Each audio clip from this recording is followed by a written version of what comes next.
This episode is brought to you by Lumina Growth Lab. At Lumina, we help professional learning and development companies who are struggling with predictable lead flow, breaking out beyond their network, and a sniper approach to attracting the ideal clients so they can have a smoother sales process, finally have scalability, and ultimately take their business to the next level.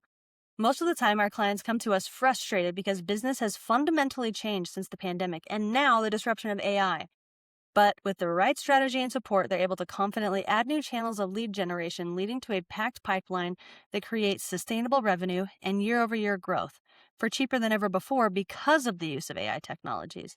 If that sounds like you or someone you know, connect with me on LinkedIn, and I'd be happy to have a conversation with you about unlocking your business's potential. Now, let's dive into today's episode. Welcome to the Marketing Matrix. I'm your host, Lisanne Murphy, and today I am joined by the incredible and talented Kristen. Kristen, thank you so much for coming on the show today. It's my pleasure to be here. I'm so excited to chat with you. Guys, I'm so excited to dive into this conversation. Kristen and I were just talking before we hit the record button, and I was like, oh my gosh, I wish I was recording this already. We're already vibing. You are in for a treat, and she has so much goodness to share. So I'm really excited to unleash her on all of you. So let me take a moment to more formally introduce her, and then I'll give her a chance to give you a feel for her yourself. Her mission aligns closely with her work at Ulu Partners, supporting founders through the real, often unseen challenges of leadership and growth. The show, hold on. Yeah, my assistant did this, and I was like, oh, she should have had me look at it before Yeah. she did it. So hold on. So it's fine. This is why we edit things. And I should have read it more closely. I was just making sure I had no words that I couldn't mispronounce. So do you want me to focus it on your podcast? I mean, if you want, well, I'll be telling my story, right, of like how I got here. So that's fine. I Sorry. also have a bio if you just want to read that. Yeah, that's actually what I'm looking for. Oh, this is what I was afraid of. She's not working with me anymore, by the way.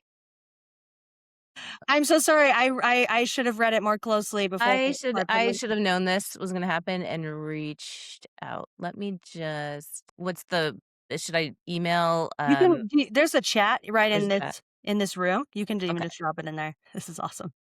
I'm so sorry. You're totally great. This is literally why I don't live stream and why I edit. Thank goodness. And we haven't even really gotten started, so it's all good. Oh, there it is. Slightly different in other tool. I know. It's always like, is it in the bottom? Is it in the side? Where is it? I don't even know. Yes, this is what I'm looking for. I was Yes. like, the show. Yeah. And I was also like, I did notice it didn't talk about your teaching. And I was like, that's kind of weird. Oh, yeah, that is new. I mean, you can put that at the end in, like, breaking news. Breaking news. At least at the time of recording. Yeah, this is great. Okay. You ready? Yeah, let me put that in there. Okay. There you go. Breaking news. I love that you called it breaking news. That's seriously the best.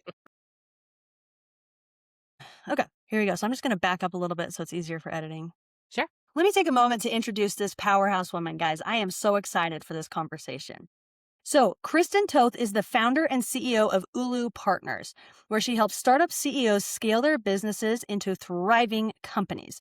She brings deep experience as a founder, executive, and board member at high growth ventures like Furnish, Dolly, Zulily, and Code Fellows, and spent nearly a decade in leadership at Amazon.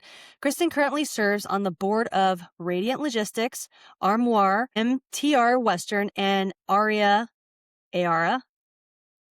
I should have. Technologies, and is a frequent speaker, educator, and contributor to the book Women in Tech. She holds bachelor's and master's engineering degrees from the University of Michigan and dual master's degrees from MIT and MIT Sloan, and lives outside of Seattle. And guys, breaking news here. She's also teaching the entrepreneurship practicum at the University of Michigan this semester for the first time. And if you didn't catch it, she lives in Seattle, but she teaches in Michigan. So apparently there's two of her.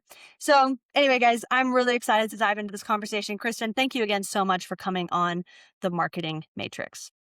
It's really, truly my pleasure. So thanks so much for having me here. Okay, so first of all, I'm like, you either like don't sleep, you're a child prodigy genius, like you have engineering degrees, but you're working on scaling businesses, and I'm guessing so I'm curious to dive in if it's more like the people side, the logistics side. You're teaching, Like for reals, like do you sleep? That's my first question for you. Well, I'm trying to find time for that for sure. That's the big challenge. But my big kind of theme coming into this year was how do I say yes to only the right things, which means having to say no or not now to the other things. And it's always been a challenge for me. So it's been challenging me so far. But yes is one of those things, or sleep is one of those things that I have to say yes to for Yeah. sure. Otherwise, I can't do any of the rest of it.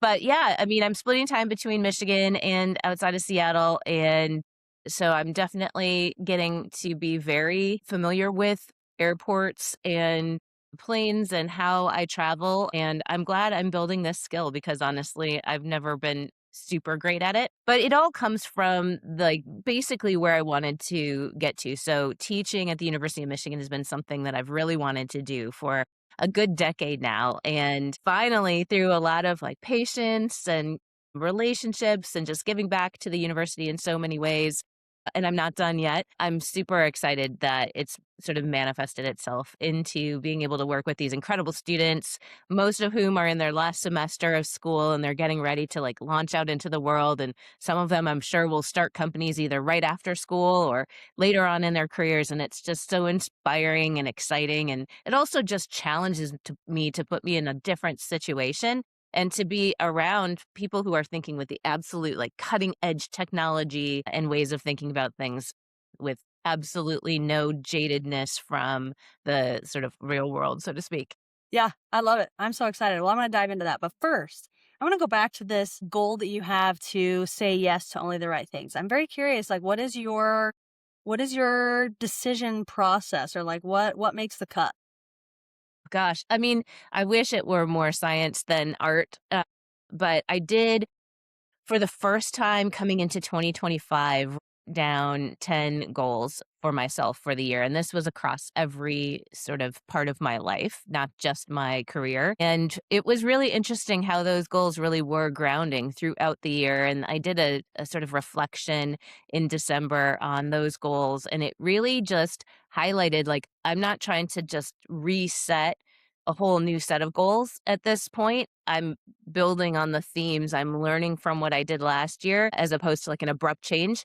And so I don't feel the same, I don't know, just FOMO maybe of like, okay, well, what am I going to do this year? Or how do I just sort of do these things? It's very clear where my priorities are. And I think I ended up with more than 10 goals this year, maybe 12, which is too much, but I just chunk out 3 things to focus on at a time. And so I think that having those goals really grounds me. And then the other thing I do is really try to listen to my gut, which is, as things come up, they may or may not tie to one of the goals, but if it sounds really fun, if it seems really exciting, if it's sort of piquing my curiosity in a way that I can't fully put my finger on, I really try to explore that. So I have one of those things that I'm in the midst of exploring right now. And I'm like, I really don't know how this fits into things, but somehow I'm drawn to it. So I try to Oh, really like put some science maybe around it, but also to be open and curious and thoughtful and intentional as sort of other things come up. yeah. Well, I hear the scientific part of like, I'm breaking my goals into smaller chunks, right? Like I don't want to take on more than three at a time, but also like you're being intuitive in terms of like the goals that you're choosing. So that's phenomenal.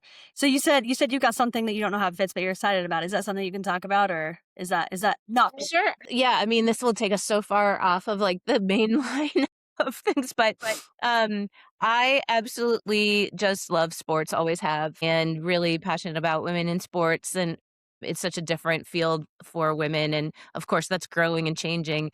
And I have a friend who has been getting more and more involved in the platform for female athletes who either competed at the college level or professionally. And, they're looking at, life post or even during sport. And she's doing this incredible accelerator. But this platform that she's working with, I technically qualified to be on it. So now I get these announcements. And one of the announcements from one of the people on the platform was about this Berkeley executive education program that's leadership for women's sports. And they were doing sort of some financial aid on it so that it could really and it's during the spring break period of, when I'm teaching. So I just applied and I got the kind of full ride. And so now I'm like, okay, is this how I'm spending my spring break? And I'm really excited about that. But I'm also trying to just be real about sleeping and Yeah. catching up and, the other business that I'm sort of also running.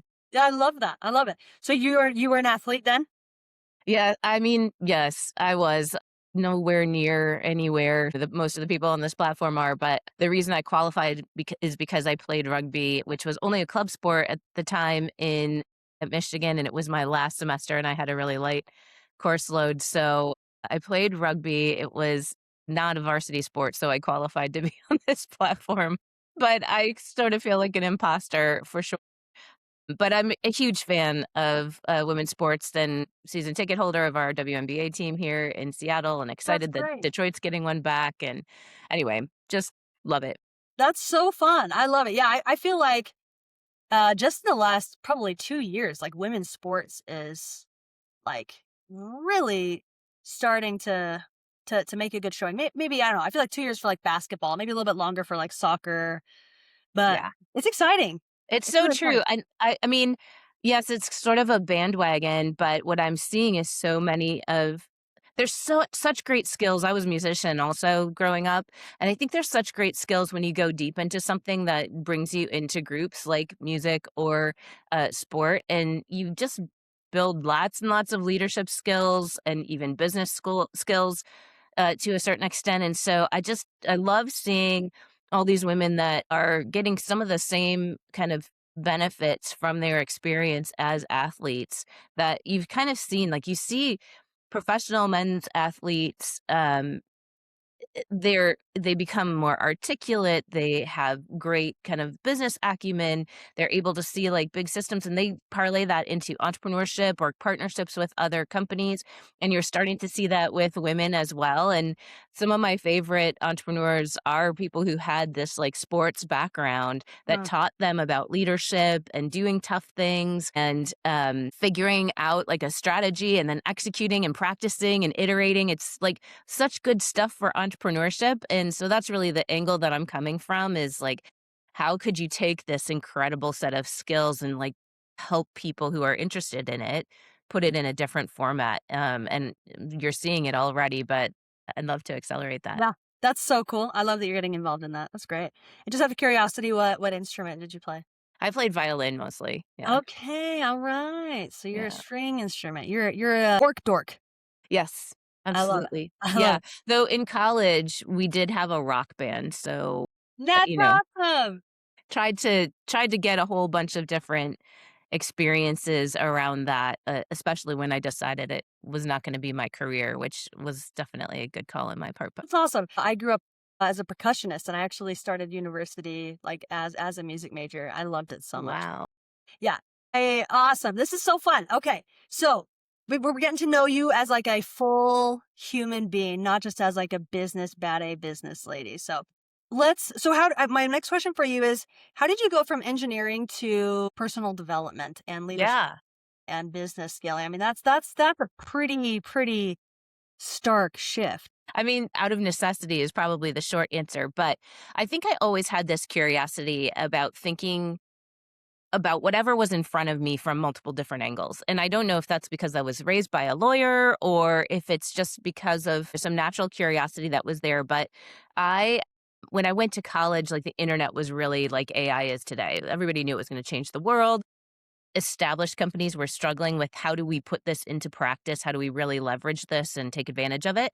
And then, all these startups were using it as fuel to really do something differently, bring big value to customers that hadn't been available to them before and sort of grow really quickly, which was amazing. And so because this technology was sort of emerging and I was studying engineering, but I had this like I was in this program that required me to take some business classes and some foreign language and culture classes. So I was already studying with like multiple different lenses. There was this like big technology disruptor that was emerging. That just caused me to sort of like leave school and always want to be looking at things from a lot of different Huh. perspectives. And then when I went back to grad school, I ended up getting a business degree as well, just to sort of round out the like technical and the sort of people and strategy business side of it. And so I think that that's what has always been at the back of how I approach what I'm doing and has been, my kind of personal mixture for success. What I would say is that the personal the development and growth and scaling and this sort of human aspect of it, I think has really emerged because when I was starting and leading startups, what I realized every time is that we were spending so much of our time focused on things external to the company, our investors, our customers, maybe the like R&D of our product so that we, built something, but we spent so little time setting our team up for success. And as we got more money, we made more money, we raised more money, the first thing we would do is go hire people. And I was like, wait, the big leverage comes from setting this team up for success. Mm. And I realized by just chatting with other entrepreneur friends, we all had the same problem. It was the easiest thing to sort of lose time for. And so once I really started being intentional about building a culture, about whom we were hiring, about how we were running the company from the inside in terms of prioritization and the systems and processes that helped us live every day as close to those goals as we possibly could, and really created, space and empowerment for the people in the team, the better the success was and the better it felt to me. It wasn't so much on my shoulders. And so when I was sort of going through the transition of selling the last company that I was at, I really started thinking about what I wanted to do. And that's where Ulu Partners came from, which is I noticed from all of my friends that were doing this tough thing that they were not spending the time on these things that weren't necessarily immediately or directly calling to them. And so I was like, I could be this partner to them in accountability, in sort of leading and guiding them through like where to put their time and focus first, and then like giving them the coaching and feedback and honestly the cheerleading to keep doing it because sometimes it's hard while you're building it to really be focused on how you're scaling your company from the inside and creating something that has just a ton less frictions. It sort of has been the transformational force behind my career and my experience, and I'm so thrilled that I get to really focus on that now, being that helpful partner to other people who are going through it.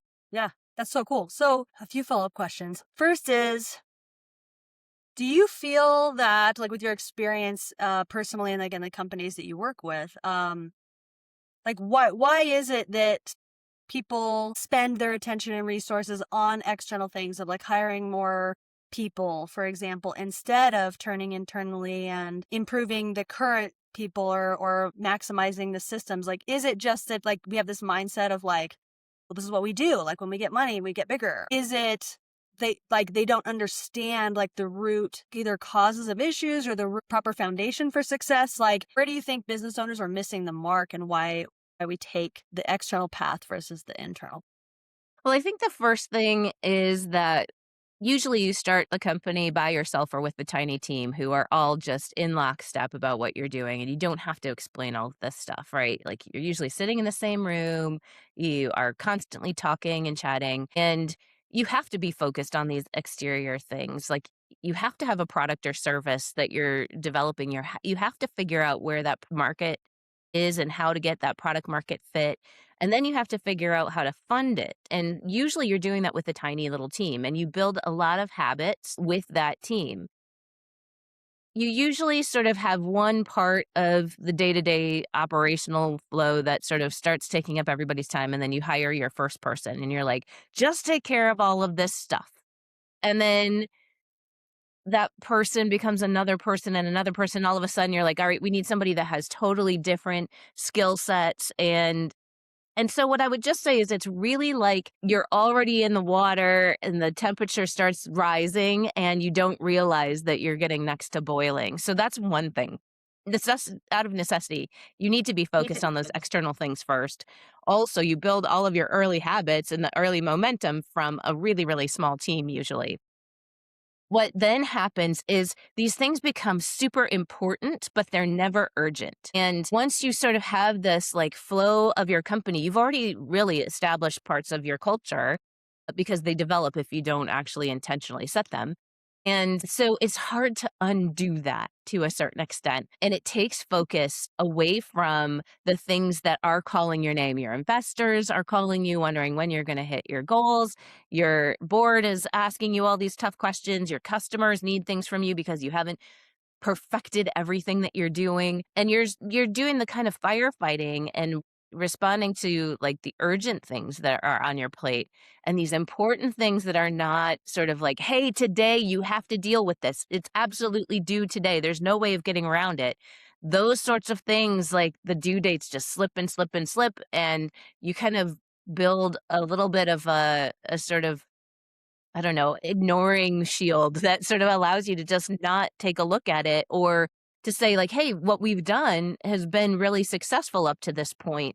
And that like risk of changing, like, "Oh my gosh, I have to do the work to figure out how we're going to change, and I have to make a lot of assumptions about what that's going to take.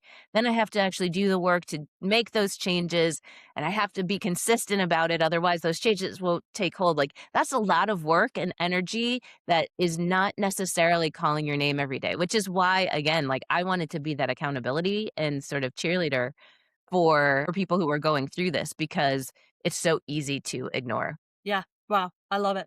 So, so well laid out. And then my other question is, are you familiar with the Enneagram? Yes. Are you an Enneagram 3? So Enneagram is the one. I love all of these things, right? Myers-Briggs, DISC, like so many different things. But Enneagram, like I don't fit into one. In fact, I was working with a coach and she was like she used Enneagram as the way that she would sort of get to know you really quickly. And she was like, "You are the only client I've ever had who I can't really figure out where you fit." Like Huh. I was really like four of them at Interesting. once. Yeah, so 3 was one of them, but it's really funny because, like, I can't remember all the numbers, but it was like 1, 3, 7, and 8 or something like that. Yeah. Yeah. Things that No. should absolutely not go together. Well, and honestly, that actually doesn't surprise me. Like, I wouldn't be surprised if you were an Enneagram 3. So, like, I'm not surprised that it's in the mix, but I also, like, doesn't surprise me that, like, you're kind of like, like, kind of like in a lot of places. Are you familiar with the disc? Yes. Are you high on multiple as well? Like, are you like, It's so situational. Well, I think that's Enneagram, I feel like maybe is also a bit situational, though I feel like it's really getting at more, like, internal things, and Disc does too, but yeah, at sometimes I'm like total D, like when we have to go, like we gotta go. Usually I sit in like I and S though. So yeah, yeah, it depends. that's so interesting. So, are you, with the companies that you work with, are you strictly a consultant or do you work on implementation as well? Do you do fractional stuff? Like, how do you actually work with your clients? It's a really good question. I struggled so much with what to call the company, and naming things is always hard, so I wasn't that surprised. But when I got Ulu, which took a long time, then what came after it was actually even harder because I was like, I don't really want to be a consultant. That speaks to being outside and very transactional and lots of things that I was like, I don't feel like that is fulsome enough to describe it. I didn't want to be a coach because I know the first thing that entrepreneurs think is like, the last thing I need is another person telling me what to do. Like, I don't have time for that. And I was sort of like, advisor, maybe, but that also seems super arm's length away. So I called it partners, not because I think that I'm going to have like a whole giant team of partners one day that's going to be working with people, is because that's how I want to work with my clients, is to be that partner. So it really ebbs and flows. A lot of times there is a sort of like dive deep into something, figure out what's going on, do the analysis, and come up with a recommendation, very much like a consultant would. Sometimes it's sort of like setting something up and saying, okay, we're going to be working toward this thing like a coach would. And sometimes it's like, all right, well, is this just something that you want me to kind of take on? And so it's really about, like, the reason that Ulu Partners is named that way is because Ulu is Hawaiian for to grow and to flourish. And partners is because I want to be that partner. And that was all about having the right tool at the right place and the right time. Yeah. with, what was needed and being able to do that. So very much, sometimes I'm designing offsites or workshops. Sometimes I'm doing sort of a deeper dive and like a consultant might, and coming up with recommendations. Sometimes I'm supporting implementation plans and sometimes taking some of that on myself. So it really varies based on, what the best tool for the job is. And that's what I love about it. Yeah, I love it. And is there like a key company trigger that like makes you really relevant to a company? Like, is it like right after funding, or is it like what what is like the key core problem that's like, okay, I need someone like the Ulu Partners to come and help. Yeah. A lot of times it is after funding or a little bit more after funding where you're like, "Oh gosh, we hired a bunch of people and it's just not working the way that we thought." But how I talk about it is there's 2 things. Number 1, there's the recognition that what's gotten you to this point is not gonna help you get to your goal, your next goal. And the other thing is the willingness and excitement around changing and being curious and getting feedback and actually changing how you're operating as a leader, as a founder, as a company. And yeah, if you have those 2 things, then I think it's the sweet spot. But a lot of times it does come from an external thing like funding or a new project or a shift in your strategy or a big problem that comes up where you're like, wow, like there's some systemic stuff I don't know how to get through. Yeah. And how do you find the people that are in that spot? Like, what are some of your outreach methods?